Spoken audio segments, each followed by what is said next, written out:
A Escola Latino-Americana de Comunicação surgiu como uma resposta crítica ao imperialismo cultural norte-americano e uma tentativa de pensar a comunicação a partir da realidade da América Latina.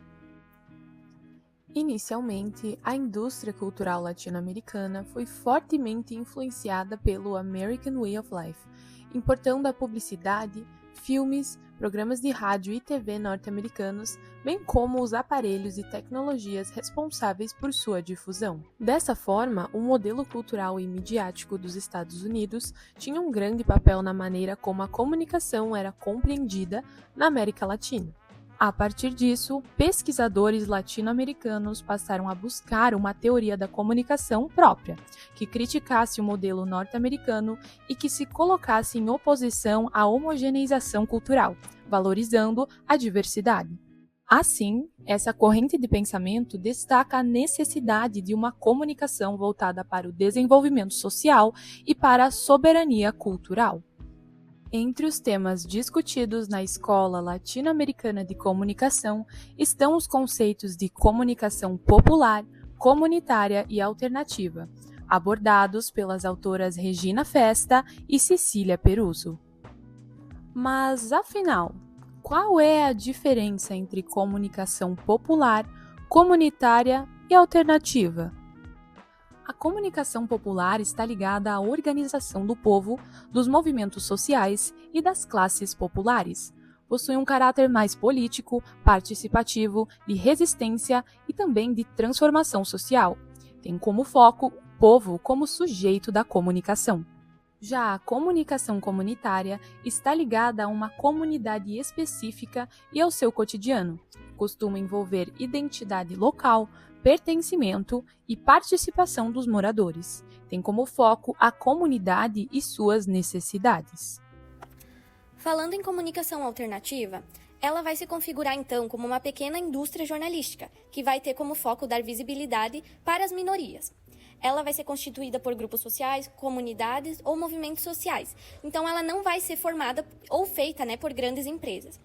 Ela possui formas alternativas de produzir midiaticamente, então não vai ter como foco a lucratividade e o comercial, mas sim ela vai ter foco dar voz para movimentos sociais, defendendo seus direitos e denunciar as injustiças. Um exemplo de imprensa alternativa é o Pasquim, que ele teve seu surgimento na época da ditadura. E ele tinha como forma dar voz àqueles que estavam vivendo naquela época da ditadura e mostrar a realidade que estava sendo mascarada pelas imprensas tradicionais. Então era uma forma de fazer com que essas comunidades sociais, as minorias, falassem o que estava acontecendo com elas e o que elas queriam de mudanças. Agora que já falamos sobre comunicação comunitária, popular e alternativa, vale ressaltar que elas muitas vezes se cruzam. Por exemplo, uma rádio comunitária pode ser ao mesmo tempo comunitária, porque fala de um bairro ou comunidade, popular, porque dá voz ao povo, e alternativa, porque foge da lógica da grande mídia. Elas não são sinônimos exatos, mas conceitos que frequentemente se sobrepõem.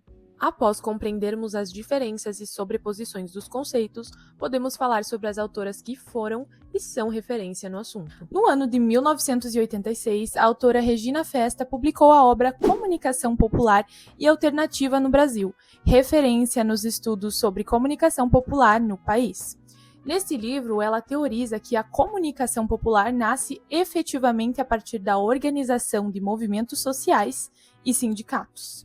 Regina Festa também atuou como pesquisadora e professora em instituições como a Escola de Comunicações e Artes da Universidade de São Paulo. Regina Festa entende que a comunicação, quando realizada por grupos de pessoas, como movimentos sociais, ONGs, entre outros, são uma maneira de ir contra a mídia de massas. Para a pesquisadora, a comunicação popular se define pelo caráter mobilizador, não restrita apenas a grandes movimentos sociais, mas também presente em mobilizações menores, como as que ocorrem em bairros, clubes, sindicatos, etc. Nesse contexto, tal forma de comunicação busca dar voz às questões próprias de cada comunidade e funciona como um instrumento político das classes que possuem menor representatividade em veículos midiáticos de massa, permitindo que eles tenham maior possibilidade de expressar suas demandas e seu ponto de vista sobre o mundo. Nesse sentido, a comunicação popular representa uma participação ativa e democrática, e por meio dela, o povo luta em busca de seus direitos de forma engajada. Segundo Regina Festa, esse tipo de comunicação se manifesta de forma crítica e emancipadora, reivindicando demandas sociais históricas. Para a autora, a comunicação alternativa e popular é libertadora e educativa, e suas mensagens são construídas para, abre aspas, que a sociedade tome consciência da sua realidade, para suscitar uma reflexão e para gerar uma discussão e/ou debate. Fecha aspas.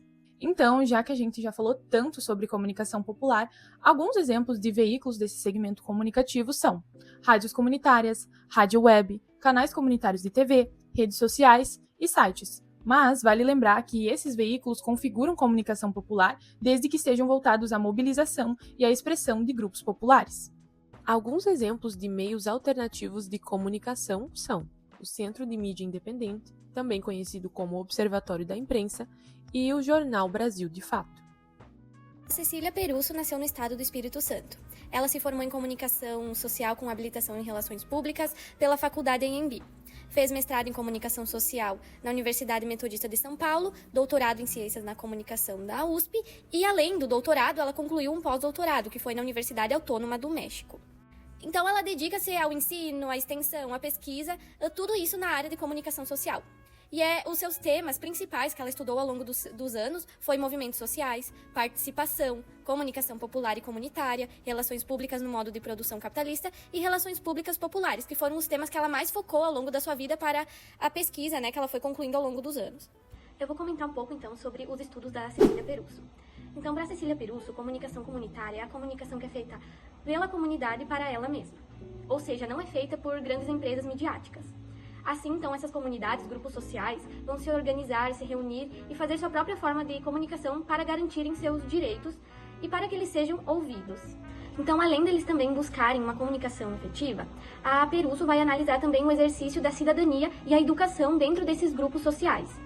Com isso, além dela analisar como que é a forma com que eles vão tratar, como que eles vão ir à luta de seus direitos por meio da comunicação que eles mesmos vão criar, ela vai discutir o processo de cidadania, ou seja, os direitos e deveres que dentro do grupo cada um vai exercer. Então é mais ou menos assim os seus estudos e é por esses caminhos que ela segue, a comunicação, como é a forma com que eles vão criar, o jeito com que eles querem ir à luta e utilizar as suas falas, mas também dentro dos grupos como que eles vão agir com a sua educação, o direito e a cidadania dentro de seus próprios grupos. Ao longo de sua vida, a Perusso escreveu alguns livros.